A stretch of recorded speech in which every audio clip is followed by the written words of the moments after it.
Bakit itong People's Initiative ay finormulate para para matanggal yung basically mabaliwala ang opinion ng Senado, ng mga Senado. Pagka natuloy ang PI na yan, yung usapang economic provisions, wala na yan. Huwag pong kakalimutan, hashtag no to PI, hashtag no to Pinsans Initiative, or hashtag no to People's Initiative.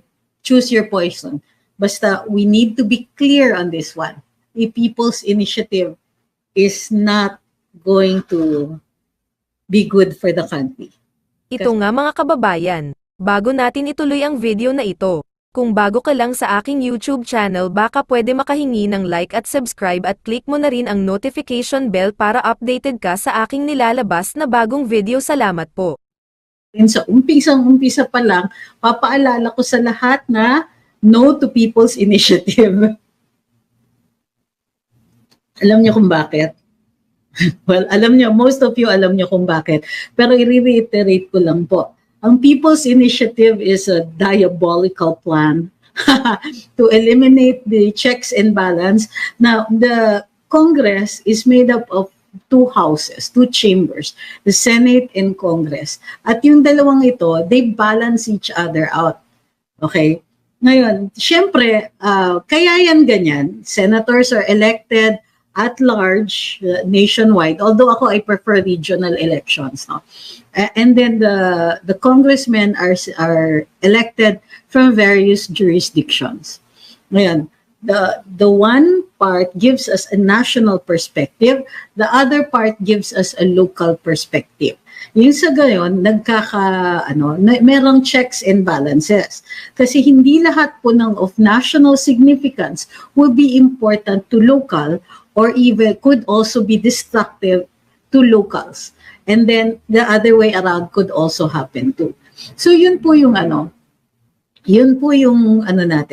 yung balance. That's why the Constitution was created this way, to balance the two chambers.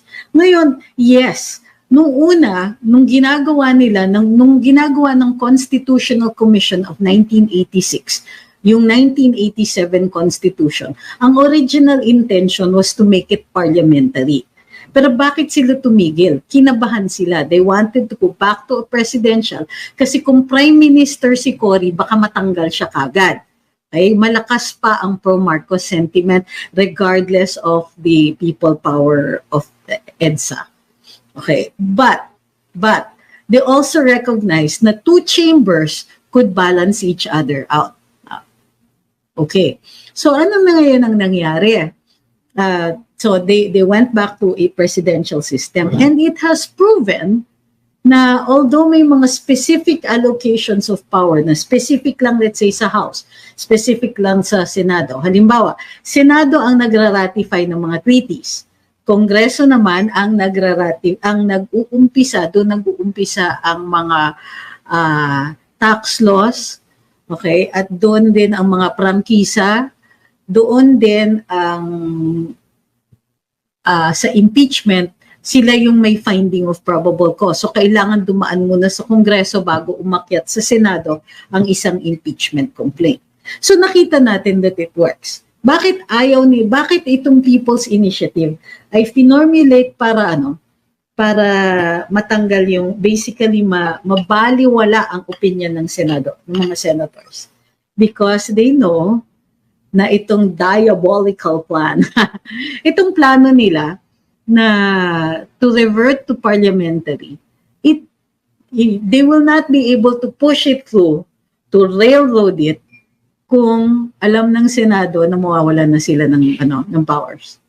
Na they will not be a separate chamber anymore. So, plus, pagka natuloy ang PI na yan, yung usapang economic provisions, wala na yan. Kasi aakyat magkaka-constituent assembly right away. Pagka na pasay yung PI, yung People's Initiative, matanggal yung vote ng Senado or ma-downgrade yung boto ng mga senador, railroading na yan. They can ditch the economic provisions. They can just go through, push through with whatever it is they want to change. Wala na yung mga debate, wala nang kahit ano. That's why minamadali nila. Kasi ang mga may gusto sa People's Initiative, they know that they don't have the benefit of time.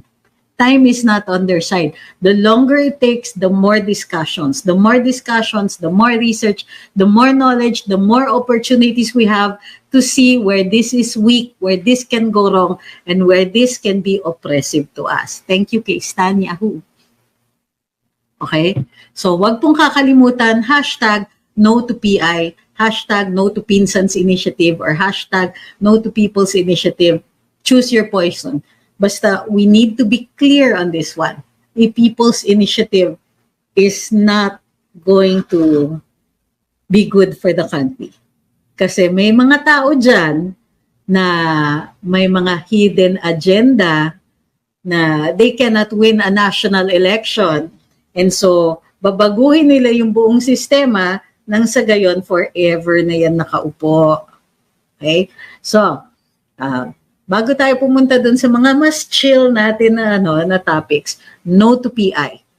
Every time magla-live tayo ngayon and until we win this, no to PI. Okay.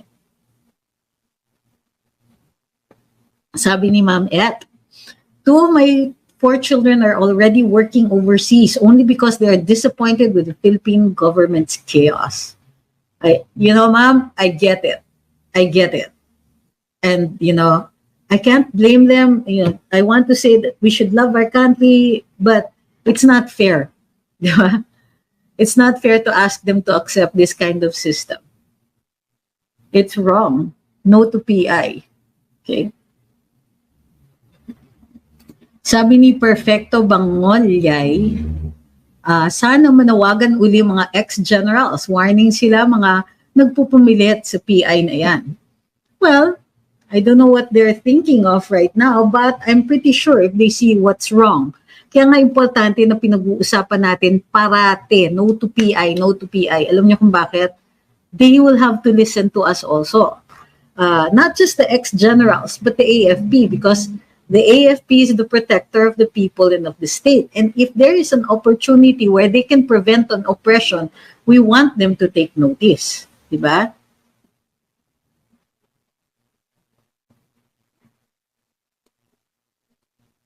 Ayan. Sabi ni Wendy, tambaloslos plus tambalisa equals PI. Yikes. So no to PI. Alam niyo, if you're in some chat group or whatever, singit lang natin parati ang no to PI na yan. Lalo na yung mga comment sections ng mga open for commenting na mga pages. Lalong-lalo na yung mga media, mga pahayagan. No to PI. Sabi ni Betsky Labor, so attorney balak talaga nilang yung Prime Minister gaya ng gustong mangyari ni late President FM Sr., di ba? Yeah, and it worked at that time. Yeah, tignan nyo, ganong katagal si Presidente Marcos? 20 years? So. Hi, kay The Patatas Guy. Magandang gabi mga kasutil, sabi niya. Hi, kay Firefly, sabi niya. Just posted daw on his wall, hashtag no to PI. Okay, yeah, everybody, can we please do that? In addition to like, share, follow, and subscribe, can we all hashtag no to PI? Kasi nakakairita na yun. Isipin mo, ang ayos naman ang usapan nila noon. No? Sige, economic provisions. Well, mahina din naman kasi. So, can you imagine? This is just something that's been bothering me, ha? Can you imagine na parang pinapahiya nila ang presidente after the president, very publicly said, sige, economic provisions na yung PI na yan kasi medyo divisive yan. Senador din naman ako dati. After that, he had to backtrack. Sino bang nagpupumilit niyan? At sino bang napagalitan ba ang presidente para mag-backtrack siya ng ganon? It's really bothering me. I don't like seeing the president, change his mind like that na nung una, no, it's not a priority. Mamaya, sige na nga, economic provisions na lang, ganyan, ganito. And then suddenly, backtrack na siya.